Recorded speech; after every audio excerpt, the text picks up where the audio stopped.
ਮੁਲਾਜ਼ਮ ਖਬਰ ਦੇਖ ਰਹੇ ਸਾਰੇ ਦੋਸਤਾਂ ਨੂੰ ਪਿਆਰ ਭਰੀ ਸਤਿ ਸ਼੍ਰੀ ਅਕਾਲ। ਦੋਸਤੋ, ਪੰਜਾਬ ਸਰਕਾਰ ਦੇ ਵਿੱਤ ਵਿਭਾਗ ਵੱਲੋਂ ਅੱਜ ਇੱਕ ਲੈਟਰ ਇਸ਼ੂ ਹੋਇਆ ਹੈ ਜੋ ਕਿ 6ਵੇਂ ਤਨਖਾਹ ਕਮਿਸ਼ਨ ਦੇ ਨਾਲ ਸੰਬੰਧਿਤ ਹੈ ਤੇ ਪੈਨਸ਼ਨਰਾਂ ਵਾਸਤੇ ਇਹ ਲੈਟਰ ਸਰਕਾਰ ਨੇ ਇਸ਼ੂ ਕੀਤਾ ਹੈ। ਇਸ ਦੇ ਵਿੱਚ ਸਰਕਾਰ ਨੇ ਕਿਹੜੀਆਂ ਗਾਈਡਲਾਈਨਸ ਦਿੱਤੀਆਂ ਨੇ ਉਹਨਾਂ ਬਾਰੇ ਅੱਜ ਇਸ ਵੀਡੀਓ ਦੇ ਵਿੱਚ ਆਪਾਂ ਚਰਚਾ ਕਰਾਂਗੇ।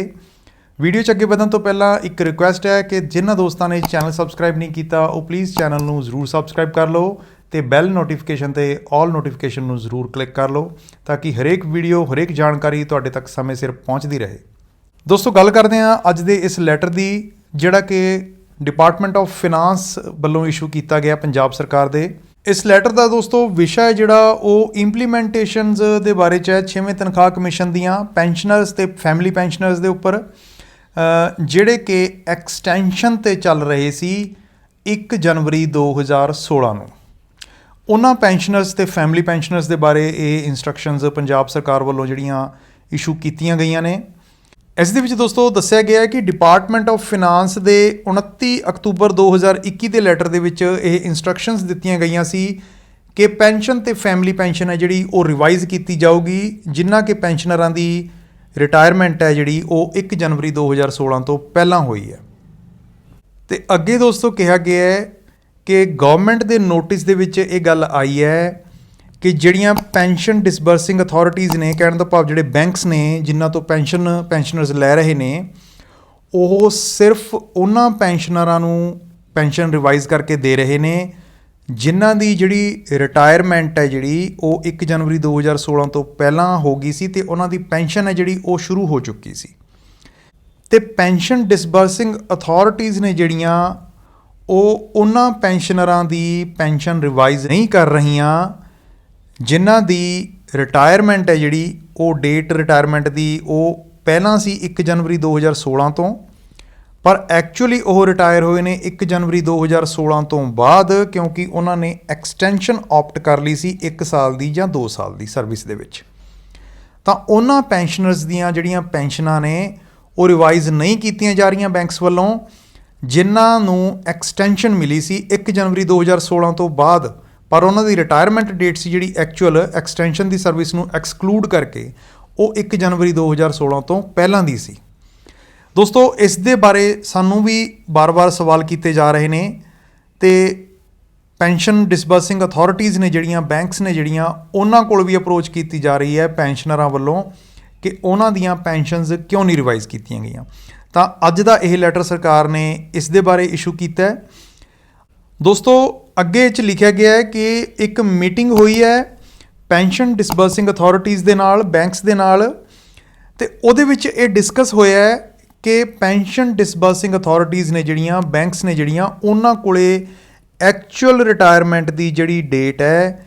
ਅਜਿਹੇ ਪੈਨਸ਼ਨਰਾਂ ਦੀ ਜਿਨ੍ਹਾਂ ਦੀ ਐਕਸਟੈਂਸ਼ਨ ਚੱਲ ਰਹੀ ਸੀ 1 ਜਨਵਰੀ 2016 ਤੋਂ ਬਾਅਦ, ਪਰ ਐਕਚੁਅਲ ਰਿਟਾਇਰਮੈਂਟ ਹੈ ਜਿਹੜੀ ਡੇਟ ਆਫ ਸੁਪਰਐਨੂਏਸ਼ਨ ਹੈ ਜਿਹੜੀ ਉਹ 1 ਜਨਵਰੀ 2016 ਤੋਂ ਪਹਿਲਾਂ ਸੀ, ਉਹਨਾਂ ਦੀ ਜਾਣਕਾਰੀ ਇਹਨਾਂ ਬੈਂਕਾਂ ਕੋਲ ਨਹੀਂ ਹੈਗੀ ਕਿ ਉਹਨਾਂ ਦੀ ਐਕਚੁਅਲ ਰਿਟਾਇਰਮੈਂਟ ਹੈ ਜਿਹੜੀ ਉਹ ਕਿਹੜੀ ਡੇਟ ਨੂੰ ਸੀ। ਤਾਂ ਦੋਸਤੋ, ਇਹਨਾਂ ਪੈਨਸ਼ਨਰਸ ਦੀਆਂ ਜਿਹੜੀਆਂ ਪੈਨਸ਼ਨਸ ਨੇ ਉਹਨਾਂ ਦੀ ਪ੍ਰੋਸੈਸ ਨੂੰ, ਜਿਹੜੀ ਪੈਨਸ਼ਨ ਰਿਵੀਜ਼ਨ ਦੀ ਪ੍ਰੋਸੈਸ ਹੈ ਉਹਨੂੰ ਜਲਦੀ ਕਰਨ ਵਾਸਤੇ ਪੈਨਸ਼ਨ ਸੈਂਕਸ਼ਨਿੰਗ ਅਥਾਰਟੀਜ਼ ਨੇ ਜਿਹੜੀਆਂ ਵੱਖੋ ਵੱਖਰੇ ਡਿਪਾਰਟਮੈਂਟਸ ਦੀਆਂ, ਉਹਨਾਂ ਨੂੰ ਇੰਸਟਰਕਸ਼ਨਸ ਦਿੱਤੀਆਂ ਗਈਆਂ ਨੇ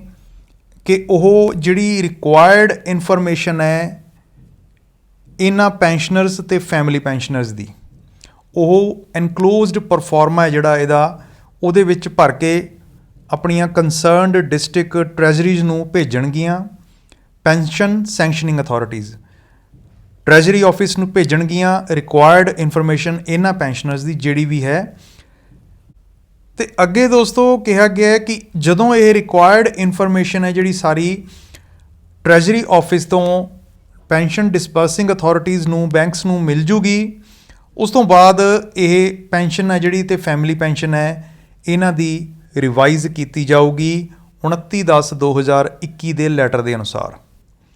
ਅੱਗੇ ਦੋਸਤੋ ਇਹ ਵੀ ਸਾਫ਼ ਮੈਂਸ਼ਨ ਕੀਤਾ ਗਿਆ ਹੈ ਇੱਥੇ ਕਿ ਜਿਹੜੀ ਇਹਨਾਂ ਕੇਸਿਸ ਦੀ ਡਿਸਪੋਜ਼ਲ ਹੈ ਉਹ ਟਾਈਮ ਬਾਉਂਡ ਰਹੂਗੀ ਤੇ ਇਹਦੇ ਵਿੱਚ ਕੋਈ ਵੀ ਜਿਹੜੀ ਡਿਲੇ ਹੈ ਉਹਨੂੰ ਸੀਰੀਅਸਲੀ ਦੇਖਿਆ ਜਾਊਗਾ ਸਰਕਾਰ ਵੱਲੋਂ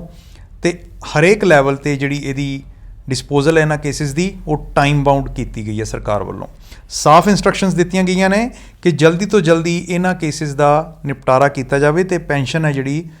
ਇਹਨਾਂ ਦੀ ਰਿਵਾਈਜ਼ ਕੀਤੀ ਜਾਵੇ। ਅੱਗੇ ਦੋਸਤੋ ਸਰਕਾਰ ਨੇ ਜਿਹੜਾ ਪਰਫਾਰਮਾ ਦਿੱਤਾ ਹੈ ਉਸ 'ਤੇ ਵੀ ਆਪਾਂ ਇੱਕ ਮੋਟੀ ਜਿਹੀ ਨਜ਼ਰ ਮਾਰ ਲੈਂਦੇ ਹਾਂ। ਤਾਂ ਦੋਸਤੋ ਜਿਹੜੇ ਵੀ ਕਰਮਚਾਰੀ ਐਕਸਟੈਂਸ਼ਨ 'ਤੇ ਚੱਲ ਰਹੇ ਸੀ 1 ਜਨਵਰੀ 2016 ਨੂੰ, ਪਰ ਉਹਨਾਂ ਦੀ ਰਿਟਾਇਰਮੈਂਟ ਹੈ ਜਿਹੜੀ ਉਹ ਉਸ ਤੋਂ ਪਹਿਲਾਂ ਹੋ ਚੁੱਕੀ ਸੀ, ਜਿਹੜੀ ਐਕਚੁਅਲ ਰਿਟਾਇਰਮੈਂਟ ਦੀ ਡੇਟ ਹੈ ਉਹ ਉਸ ਤੋਂ ਪਹਿਲਾਂ ਸੀ,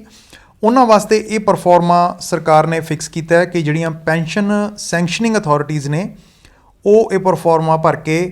ਡਿਸਟ੍ਰਿਕਟ ਟ੍ਰੈਜਰੀਜ਼ ਨੂੰ ਭੇਜਣਗੀਆਂ। ਇਹਦੇ ਵਿੱਚ ਸਭ ਤੋਂ ਪਹਿਲਾਂ ਦੋਸਤੋ ਪੈਨਸ਼ਨਰ ਜਾਂ ਫੈਮਿਲੀ ਪੈਨਸ਼ਨਰ ਦਾ ਨਾਮ ਹੋ ਗਿਆ, PPO ਨੰਬਰ ਹੋ ਗਿਆ, ਡੇਟ ਆਫ ਅਪਾਇੰਟਮੈਂਟ ਹੋ ਗਈ, ਡੇਟ ਆਫ ਸੁਪਰਐਨੂਏਸ਼ਨ ਹੋ ਗਈ ਜਿਹੜੀ ਐਕਚੁਅਲ ਡੇਟ ਆਫ ਰਿਟਾਇਰਮੈਂਟ ਹੈ, ਤੇ ਡੇਟ ਆਫ ਰਿਟਾਇਰਮੈਂਟ ਹੋ ਗਈ ਜਿਹੜੀ ਕਿ ਐਕਸਟੈਂਸ਼ਨ ਤੋਂ ਬਾਅਦ ਹੈ ਉਹ date of death in case of family pension ਦੋਸਤੋ, ਤੇ date of commencement of pension ਜਾਂ ਫੈਮਿਲੀ ਪੈਨਸ਼ਨ। ਅੱਗੇ ਦੋਸਤੋ ਬੈਂਕ ਡਿਟੇਲਸ ਹੋ ਗਈਆਂ, ਉਹਨਾਂ ਦਾ account number, name of bank ਤੇ IFSC ਕੋਡ। ਉਸ ਤੋਂ ਬਾਅਦ ਦੋਸਤੋ ਐਵਰੇਜ ਐਮੋਲੂਮੈਂਟਸ ਨੇ ਪੈਨਸ਼ਨ ਦੇ, ਜਿਹਦੇ ਵਿੱਚ ਬੇਸਿਕ ਪੇ, ਗ੍ਰੇਡ ਪੇ, NPA, IR ਇਹ ਸਾਰੇ ਸ਼ਾਮਿਲ ਨੇ। ਤੇ ਅੱਗੇ ਦੋਸਤੋ ਪੈਨਸ਼ਨ ਜਾਂ ਫੈਮਿਲੀ ਪੈਨਸ਼ਨ ਰਿਵਾਈਜ਼ ਹੋ ਕੇ ਕਿੰਨੀ ਹੋਊਗੀ, 15% ਵਾਧੇ ਦੇ ਹਿਸਾਬ ਦੇ ਨਾਲ 113% DA ਲਗਾ ਕੇ ਉਸ ਫਾਰਮੂਲੇ ਦੇ ਨਾਲ ਇਹ ਸਾਰੀ ਇੱਥੇ ਮੈਂਸ਼ਨ ਕਰਨੀ ਹੈ। ਤਾਂ ਦੋਸਤੋ ਅੱਜ ਦੇ ਲਈ ਸਿਰਫ ਇੰਨਾ ਹੀ, ਮਿਲਦੇ ਹਾਂ ਅੱਗੇ ਕਿਸੇ ਹੋਰ ਅਜਿਹੀ ਵੀਡੀਓ ਦੇ ਨਾਲ। ਵੀਡੀਓਜ਼ ਜੇ ਚੰਗੀਆਂ ਲੱਗਦੀਆਂ ਹੋਣ ਦੋਸਤੋ ਲਾਈਕ ਜ਼ਰੂਰ ਕਰ ਦਿਆ ਕਰੋ। ਚੈਨਲ ਜਿਨ੍ਹਾਂ ਦੋਸਤਾਂ ਨੇ ਸਬਸਕ੍ਰਾਈਬ ਨਹੀਂ ਕੀਤਾ ਫਿਰ ਰਿਕੁਐਸਟ ਕਰਦੇ ਹਾਂ ਕਿ ਇਸ ਚੈਨਲ ਨੂੰ ਜ਼ਰੂਰ ਸਬਸਕ੍ਰਾਈਬ ਕਰ ਲਓ। ਵੀਡੀਓ ਦੇਖਣ ਦੇ ਲਈ ਤੁਹਾਡਾ ਸਾਰੇ ਸਾਥੀਆਂ ਦਾ ਬਹੁਤ ਬਹੁਤ ਧੰਨਵਾਦ।